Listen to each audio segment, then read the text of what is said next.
The next time I saw Robert Putney Drake was a turning point. I was being sent to New York again, on a mission for naval intelligence this time, and Winifred gave me a message that had to be delivered to Drake personally. The order wouldn't trust any mechanical communication device.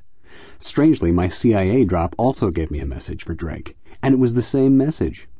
That didn't jar me any, since it merely confirmed some of what I had begun to suspect by then. I went to this office on Wall Street, near the corner of Broad, just about where I'd be toiling at corporate law if my family had its way. And I told his secretary, Carnegie of Pyramid Productions, to see Mr. Drake. That was the password that week. Carnegie had been a Bavarian baron and second in command to Weishaupt in the original AISB. I sat and cooled my heels a while, studying the decor, which was heavily Elizabethan, and made me wonder if Drake had some private notion about being a reincarnation of his famous ancestor.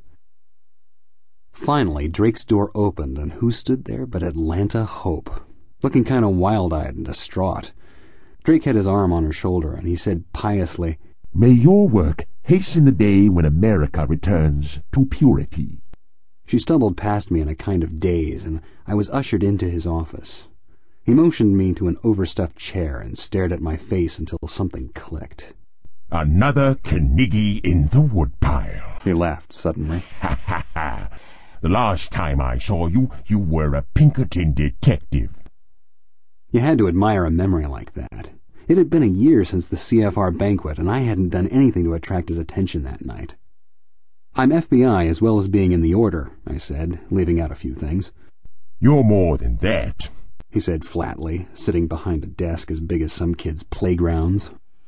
"But I have enough on my mind this week without prying into how many sides you're playing. What's the message?" "It comes from the Order and the CIA both," I said, to be clear and relatively above board. "This it is. The Taiwan heroin shipments will not arrive on time. The Laotian opium fields are temporarily in the hands of the Pathet Lao. Don't believe the Pentagon releases about our troops having the Laotian situation under control. No answer required." I started to rise. "Wait, damn it," Drake said, frowning. "This is more important than you realize." His face went blank, and I could tell his mind was racing like an engine with the governor off. It was impressive. "What's your rank in the order?" he asked finally. "Illuminatus Prelator," I confessed humbly. "Not nearly high enough, but you have more practical espionage experience than a great many higher members. You'll have to do." The old barracuda relaxed, having come to a decision.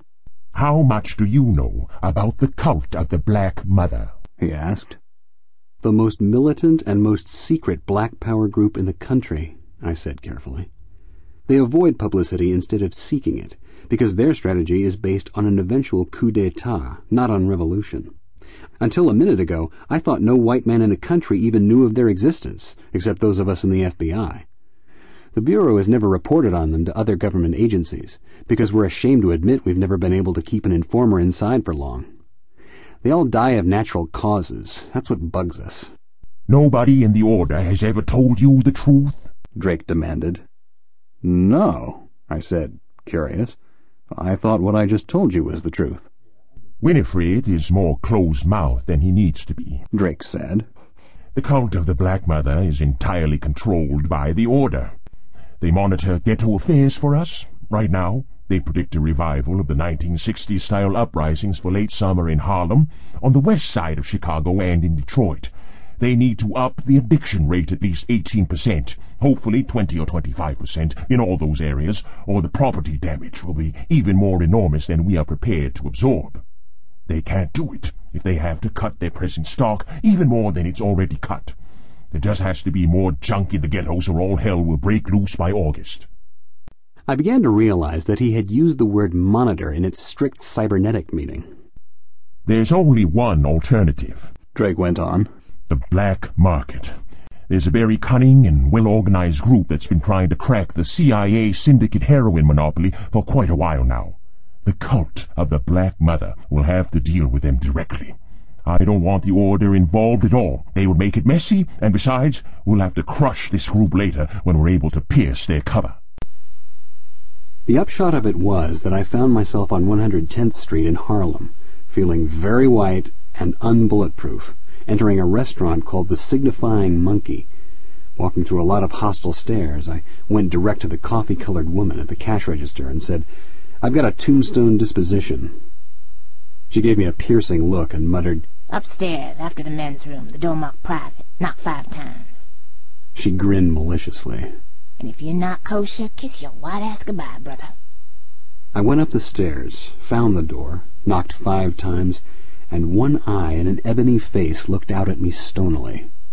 "White," he said. "Man," I replied. "Native," he came back. "Born," I finished. A bolt slipped on the chain, and the door opened the rest of the way. I never did find out whose idea of a joke that password was. They had lifted it from the Ku Klux Klan, of course.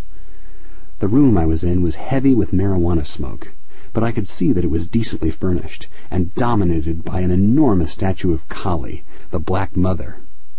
I had visions of weird Gunga Din rites and shouts of "kill for the love of Kali." There were 4 other men in the room, in addition to the one who let me in, and 2 reefers were circulating, 1 Deasil and 1 Widdershins. "Who you from?" a voice asked in the murk. "AISB," I answered carefully. "And I'm to speak with Hassan-e Sabah X." "You're speaking to him," said the tallest and blackest character in the bunch, passing me a reefer. I took a quick, deep draw, and Christ, it was good. I'd been half addicted ever since the march on the Pentagon in 1967, where I walked right behind Norman Mailer part of the way, and later fell in with some hippies who were sitting on the steps smoking it.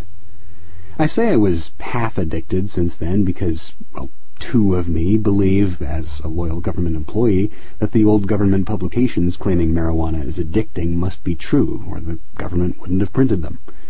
Fortunately, the other 2 of me know that it isn't addicting, so I don't go through very bad withdrawal when it's scarce. I started to outline the situation to Hassan-e Sabah X, but the other joint came around, Widdershins, and I took a drag on that. "A man could get stoned doing this," I said facetiously. "Yeah," a satisfied black voice agreed in the gloom.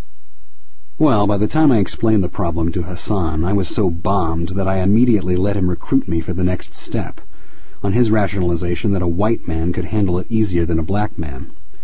Actually, I was curious to contact this group of heroin pirates. Hassan wrote the address carefully. "Now here's the passwords," he said. "You say, 'Do what thou wilt,' shall be the whole of the law. Don't say, 'Do what you will.' They can't stand anybody fucking around with the words. It has something to do with magic." She replies, "Love is the law, love under will." Then you finish it with, "Every man and every woman is a star." Got it? You could bet your ass I got it. I was almost goggle-eyed. It was the passwords of the AA. "One more thing," Hassan added. "Be sure to ask for Miss Mao, not Mama Sutra. Mama isn't cleared for this."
It was like each Chinese box had another Chinese box inside it. But the best of all belonged to Miss Mao Su She. We were reclining in her trim but elegant pad on West 87th Street, passing a joint back and forth and comparing multiple identities. We were naked on a bearskin rug, a dream come true, for she was my ideal woman. I got into the AA first, Tobias, She was saying. They recruited me at a Baha'i meeting. They have cruisers out looking for likely prospects in every mystical group, from Subu to Scientology, you know. Then Naval Intelligence contacted me, and I reported to them on what the AA was up to. I'm not flexible as you, though, and my loyalties tend to stay fairly constant. Chiefly, I was reporting to AA what I gleaned from Naval Intelligence. I did believe in the AA, basically, until I met him. That reminds me, I said, jealous of the worshipful way she said him, as if talking about a god. If he's coming soon, shouldn't we get up and put some clothes on? If you want to be bourgeois, she said. While we were dressing, I remembered something. By the way, I asked casually, who are you spying on Mama Sutra for? The AA, Naval Intelligence, or him? all three of them. She was starting to pull her panties on, and I said suddenly, "Wait." I knelt and kissed her pussy one last time. "For the nicest Chinese box I've opened in this whole case," I said gallantly. That was my Illuminati training. As an FBI man, I was ashamed of such a perverted act. We finished dressing, and she was pouring some wine, a light German vintage from, of all places, Bavaria, when the knock came. Miss Mao sidled over to the door in her slinky Chinese dress and said softly, "Hail, Eris." "All hail Discordia," came a voice from outside. She slipped the lock, and a little fat man walked in. My first reaction was astonishment. He didn't look anything like the super-intellectual superhero she had described. "Hagbard couldn't come," he said briefly, "I'll handle the sale and initiate you," with a glance at me, "into the Legion of Dynamic Discord, if you're really ready, as Miss Mao says, to battle every government on Earth and the Illuminati to boot." "I'm ready," I said passionately. "I'm tired of being a puppet on 4 sets of strings. Actually, I know I just wanted a 5th set." "Good," he said. "Put her there." And he held out his hand. As we shook, he said, "Episcopos Jim Cartwright of the Mad Dog Cabal." "Tobias Knight," I said, "of the FBI, the CIA, the AA, and the Illuminati." He blinked briefly. "I've met double agents and triple agents, but you're the first quadruple agent in my experience. I guess this was inevitable, by the law of 5s. Welcome to the 5th ring of the world's oldest continuous 5-ring circus. Prepare for death and rebirth."